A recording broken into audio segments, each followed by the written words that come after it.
parce que ndingo zana na comme mon appel par rapport au belana par rapport makambo âge ezo poussana mais malgré âge ezo poussana ti lelo vraiment okokape ko ça rapport sexuel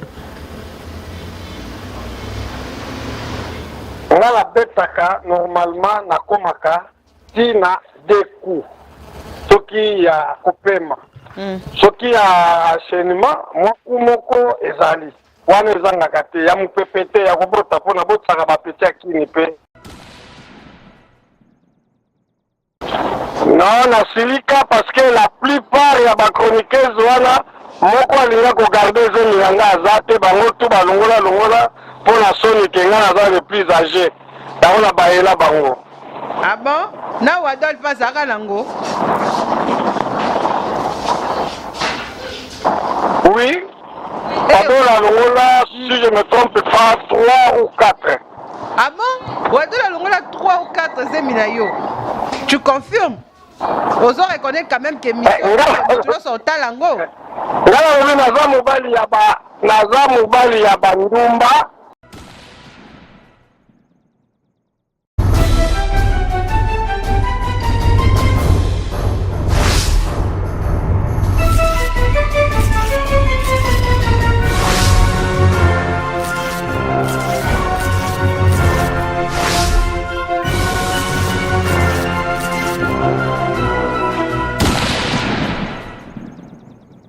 Bonsoir très chers internautes, bonsoir abonnés nous soit Cléboa, tout le monde mingi quand nous peut bon ngabiso mingi. Les lots vraiment on a préféré que na salle émission. Na mbela bino vieux zoro parce que na remarqué pas makambo belé soki koma yende muto so bandango ni na loba ke tele lo malgré za musika meto solo mo na téléphone to yeba biso nyoso pona nini ezalaka bongo pona nini sala bongo. Là je profite directement de faire mes gros bisous à celle qu'on appelle Pichu Mangaya babi moi ça pembe sans oublier mon boss mon papa de la nation tonton Banda et celui qu'on appelle Papa Martin Chenda. Papa Martin merci vraiment c'est mon beau frère mais ba conseil à pesinga vraiment koleka kutuna batu et ça n'a bien que soit pas la famille batala ka ba benga ça n'a bien sans oublier Marcus Ngangel mon caméraman balobi moi la mabe ko na lingi makasi te maintenant la chouette et puis ba pegi singa na yo d'accord voilà ce que ton soin invité na biso lelo il s'appelle Zoro Mabiala mais avant to banda to pese quand même bonjour exact bon comprendre que ça la téléphone mamono sur le canal téléphone allô allô? Allô? Bonsoir, bonsoir. Bonsoir, mon fier Boni. Oui, bonsoir, Zoro Mabiala, à l'écoute. Boni, et Boni Bavi. Bonsoir, Kimia, Tozana été, Moi Makati. D'accord. Saoudi, Kitoko Makasi. Et ça il biso bien mais vieux et puis les locaux na ça que vraiment ils aiment émission photo beta masolo na ndenga téléphone boni nan ba vie na yo kuna na zala posa avant banda popesa ba bana kino balinga ko mingi oyo zo manquer bango na ba internet zo balinga ko mingi opesa bango mbote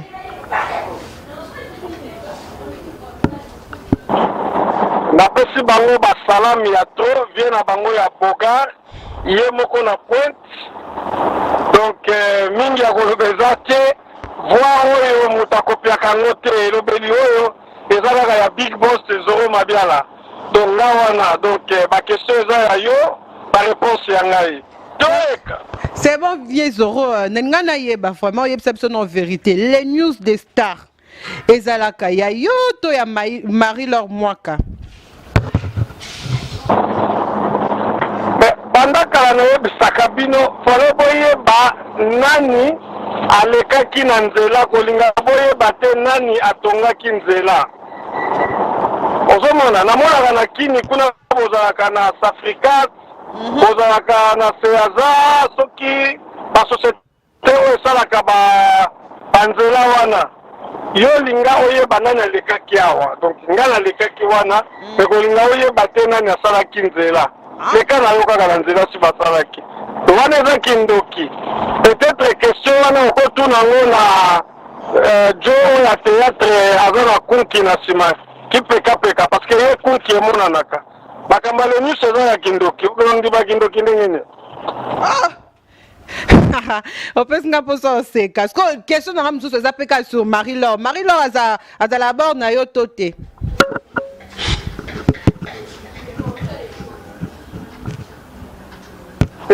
Marie-Laure a collaboratrice, tu collaboreras bien.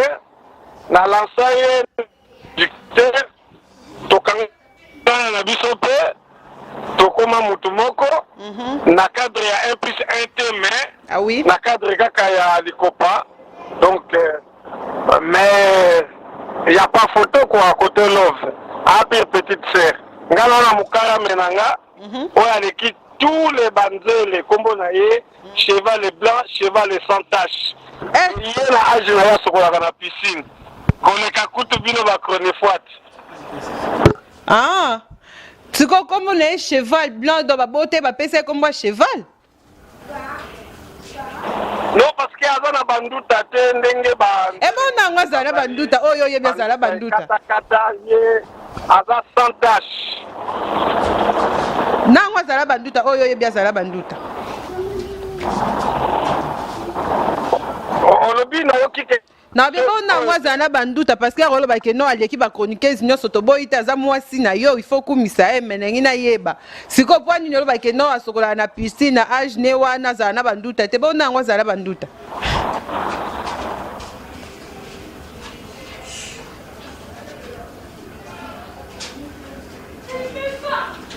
Allô? Oh, bongo ngana bimaka na ba momi ebele te na mona kati. Mingi to bimaka na bango kaka, il faut boma mwinga. Avis de recherche, oui. Pourquoi? Voilà, avis. Pourquoi ça la sous na succès tende na ngina yeba? Pono bimana ba chroniqueuse na yo yango na ba kima si c'est quoi ya? Avec tes habits depuis hier. Non, na silika parce que la plupart ya ba chroniqueuse wana moko alinga ko garder zone yanga azate bango tu balongola pour la soni kenga na le plus âgé. Daona baela bango. Ah bon? Na wadol pas aka nango. Oui. Pardon, la longola, si je ne me trompe pas, 3 ou 4. Ah bon? Wadol la longola 3 ou 4 zeminayo. Tu confirmes? Ozo reconnaître quand même que tu dois sortir lango. Ngala naza mobali ya ba ndumba. Naza mobali ya ba ah. Wana zoka. Na yo ki question na yo te. Na lobby quand même ozo reconnaître, ozo confirmer yango parce que bi que mission ba tebele ba kotala ngo nde na ozo confirmer que Wadol la longola 4 ou 3e na yo.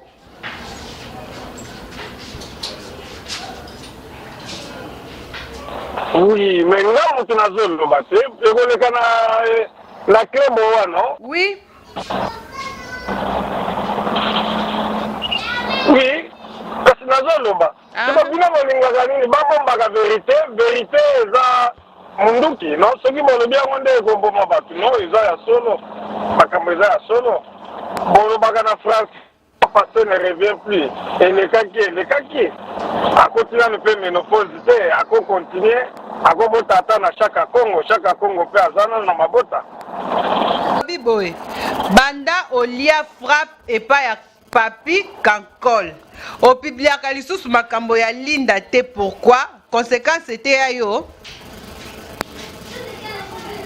non rien du tout na pibliaka papi kankol seulement que linda aza na actualité te soki oyoki ke o alongoli zemi yebisanga na kotia yango eza problème te na kotia aza star azaka toujours na actualité nga na kobanga te oyo eza bulo na nga rando eza mboka na nga eza coupe na nga nakotika yango te nga na papi kakoli tokóma bamaster akomprena eza masolo donc nga bangaka te Sko yo za wana so likambo ekomi il faut partager au pibliango yoka so pibliango bato nyonso batiango ka sko ndenge osali ya distance so esali sikoyo ke Kofi apporte aux plainte okosuka wapi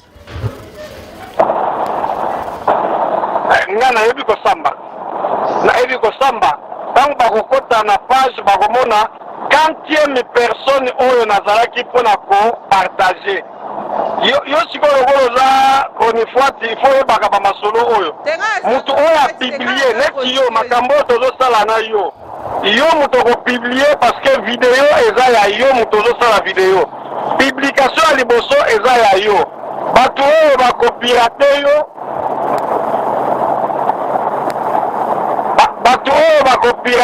bakopartage baza bato oyo baza na histoire te bango bapartage na bango kaka donc nga na partage ki kaka même si toke na tribunal bino lokola bokoma kofunda na Kisasa tokende na tribunal na koporte gara na koyebisa bango bokota na Google botala nasali nini ngai bakoyebisa ngai ke monsieur opartage voilà soki na kokota boloko mpo na partage wana nakoti na partage mais moi j'ai pas publié. Est-ce que vous comprenez? Oui. Nazala posa conseil na yo par rapport à makambo ezokomela kofi ya mwana na ye. Parce que ezala batu musu bazoba ke non eza ba compte à rendre parce que makambo asalaka yango wana efuti ebongo. So nazala posa yo conseiller na conseil nyoko pesa. Conseil na kopesa le grand mopan Kofi Olomide Rambo na koyebisa ye boye tant que père on appelle aza père donc naza na bana ebele mosusu baza nano na Kisasa kuna oyo ya mike na ozela bapusa na bongo na ya na bango koto oyo etant que père eloko na kosenga akanga matoi na misu parce que ça se voit ye asalaki video nga na partageaki yango auti kosala video moko Kofi Olomide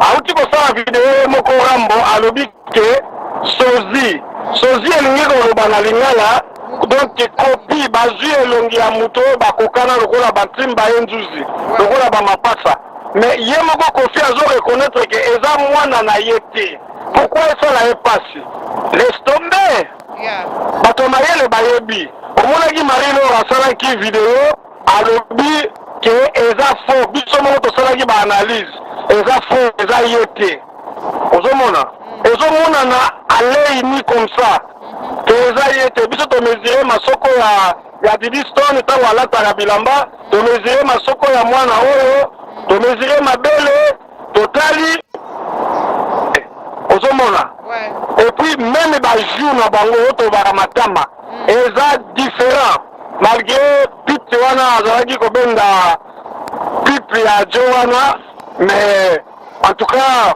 bokesereza monene te alors pourquoi esala ye pasi neti nga napesa oyo exemple oyo Rambo ekake conseil nakopesa ye lokola azoyoka nga Rambo neti nga bato basingaka nga na bafo kombo okomona moto aye afingi yo kombo na nga kwanga na makayabu kombo na nga matetelemba afingi ngai zoro mabiala zoba boyeboye nde esalaka nga pasi te mpo nayebi ke motu wana aza moto alukuta soki sikoyo moto afingi nga ke Kofi Olomide nabi Rambo pourquoi ofingi nga na kosadrese na ye mais aza kosetrakase mpo na bainconi donc Didi Stone aza star aza mwana star mwana nkoyi aza nkoyi yango wana fo ezala bongo il faut recréer bapolémique soki eloko eza te yango omonaka actualité fo esalema mpona bato baningana ekoleka nango quelques jours après okomona eloko mosusu ekobima lisusu ntango mosusu okomona motakala ya Karine Mukonzi yango moto ekozala actualité eza nango masolo naobi na internet chroniqueuse nini to chroniqueur nini oyo monaka azosala système mikolo kobanda na poto tia na Kinshasa en fait kuna na poto ti na Kinshasa mpo na yo chroniqueuse nini osala vraiment succès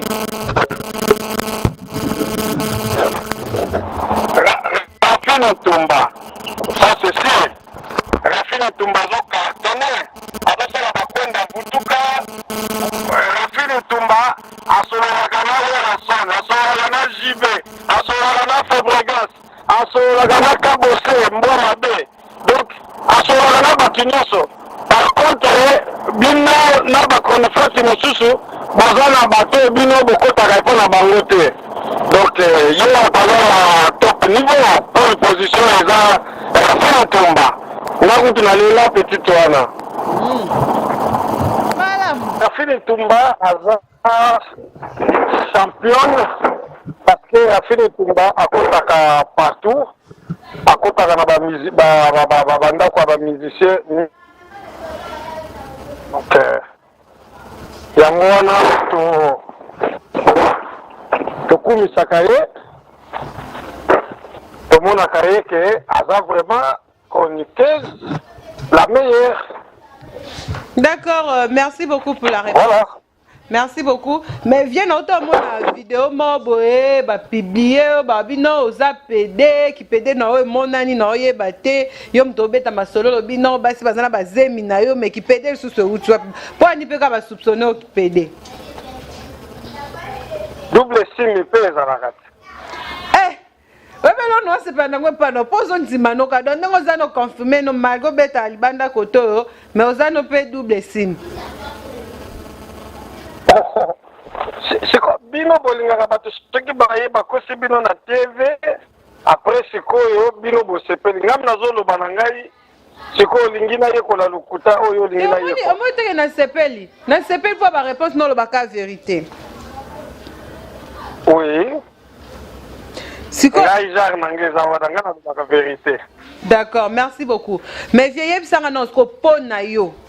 Musicien nini ya Congo ko linga sa na gouvernement. Oyo kaka alobaka français donc mibale wase kwa na Koffi Olomide lisusu wana bayebi français te bavwami na lingala kaka ndenge balobaka kaka lingala donc kuna muta politique aza te soki na biso de mpo baza ebele me na biso kaka suka kaka na de to de ka nde bayeba français na bamisie na biso nyonso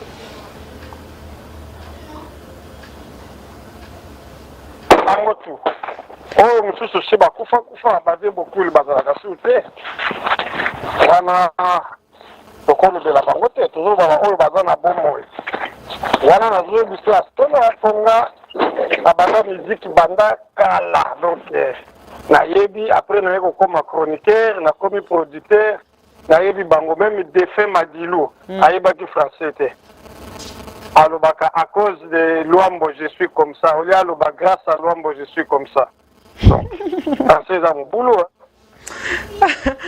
D'accord, viens la me tomo que la souka mais avant aussi ça nazala pour ça na yeba non likambo parce que ndingo zana na comme mon appel par rapport au belana par rapport makambo a Jésus pour ça mais malgré a Jésus pour ça na til le vraiment au kokapé ko ça rapport sexuel. On a la betaka normalement na komaka tina deux coups soki ya kopema soki ya enchaînement moko ezali wana ezangaka te ya mopepe te ya kobota mpona botaka bapeti ya kini mpe obota bapeti ya kini te yo ucholo bake bamisu baa na kini baa na ba mike il faut na bango boye na matela bao poto obosani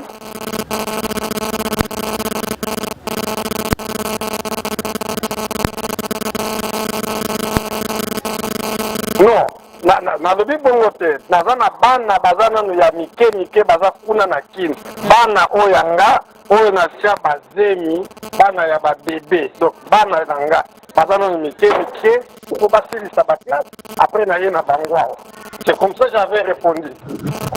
Non parce que ucholo bake moninga babiloko ya kini na betaka lisu te nde nazongisi yo Non, yo comprends kingati. Ouais. Bongo soko lobi ke wadole na boti na longola zeme ya wadole. Bongo zeme kota gindingini. Mais biso toka mambo msusu, biso toka ke no wadola longwane kuna na site na yo parce que comment ya boy.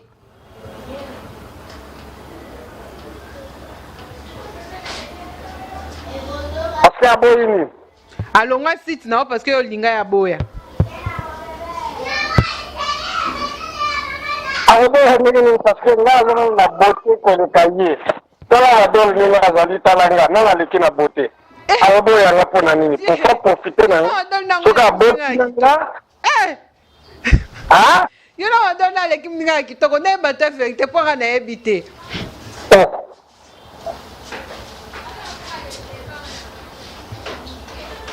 Yo se yoka bazokomisa beauté ya wadole ndenge bamomi bakomisaka beauté nanga la mère Maloa kufa, mère Maloa va kufa wa Chazako Krakenga. Eh, tu peux dire Robert Nyoso. Mais viens assis autour de ce zone qui nous ça très attention par rapport à Makamboleka l'autre fois.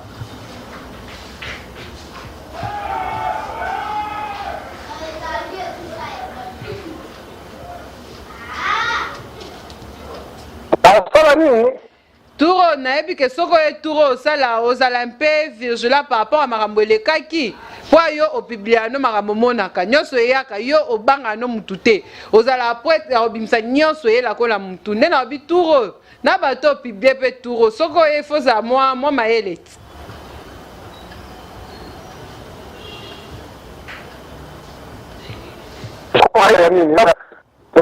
Ce qui a le vie, la bagarre du corps, la toilette peut faire voter la bagarre du corps. Ce qui est ça, on a épargné na ko.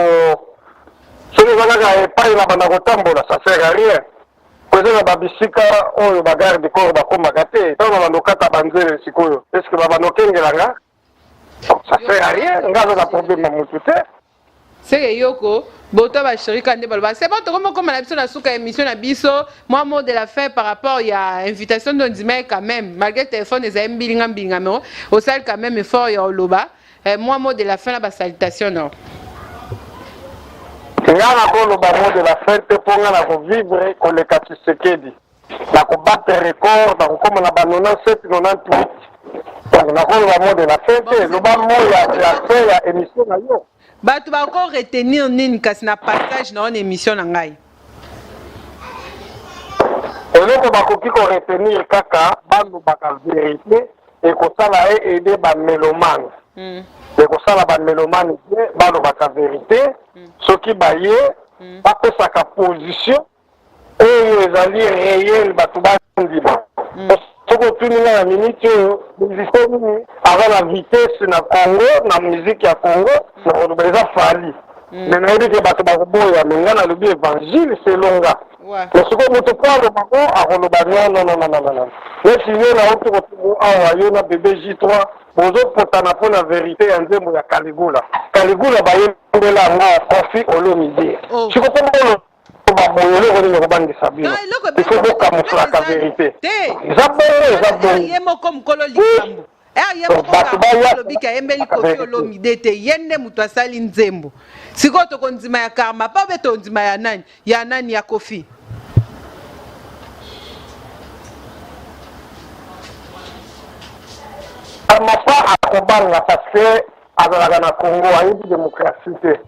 Mais bateau la biso bon côté démocratie na kondo da parce que ça va droit à Kofi Olomide parce que il est mutazo na mande fois pembe donc il est mutaloba li lobawana aloba ka ngope na ibande ça Kofi Olomide il est mutayendeli. Merci beaucoup. Wana Bocho Yoka, Ezaki, Vie Zoro Mabiala. Donc, les news des stars. Bokindenga lobby. Il y a en tout cas le monde a s'appelé Nangwepane Abanga Kamutute. Hein? Abanga Mutute. N'a pas ça non Madame Bote parce que babi Madame Asolaka. Je fais mes gros bisous à celle qu'on appelle Madame. Madame Zoro Mabiala. Elle s'appelle Cheval Blanc. Cheval sans tache. Pas gros bisous place aux alliés. Et à Marcus Ngangeli, sans oublier celui qu'on appelle Alain Lomboto James, depuis États-Unis. Je vous aime beaucoup. Bisous, bye.